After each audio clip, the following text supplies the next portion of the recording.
Sunana Shehu Umar na Allah. Ni a babban Kwantagora ne amma mazauni Abuja. Akan me yake so kai naka tsokacin? To a gaskiya tsokacin da zan yi game da 'yan uwana matasa. Mafi yawancin lokuta da dama mutane ko kuma yawancin shugabanninmu suna ganin cewa matasa mu ne manyan gobe. To amma a gaskiya idan aka duba ta wani bangare daban matasa an baro mu baya. Dalilin baro mu baya kuma shine rashin sanin ciwon kai.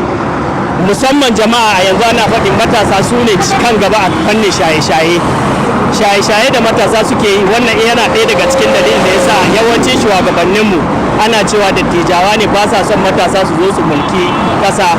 To ina ganin wannan yana ɗaya daga cikin abin da yasa shugabanni ba sa son su ba matasa mulki.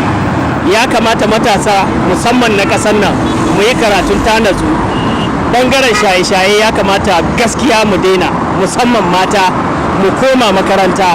Ilimi yana da muhimmanci musamman ga 'ya'ya mata, domin al'umma idan bata da ilimi za ta lalace, musamman matan.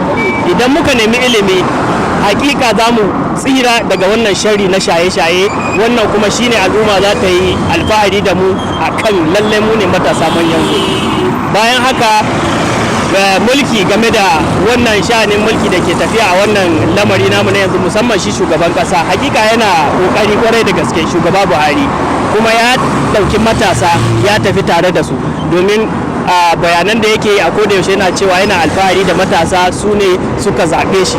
Hakika wannan gaskiya ne, amma muna so ya ƙara kaimi fannin cin hanci da rashawa. Yana kokari sosai. Tsaro, duk al'amari idan babu tsaro a wannan kasa namu babu komai, ba abin da zai ci gaba. Kuma mun tabbatar da cewa hakika 100% Buhari yana iyakan kokarin shi a fannin tsaro. Da fata Allah Ubangiji ya sa matasan mu dauki wannan shawara mai karatun tanatsu, kuma Allah ya taimaki kasa baki daya. Nagode. Muryan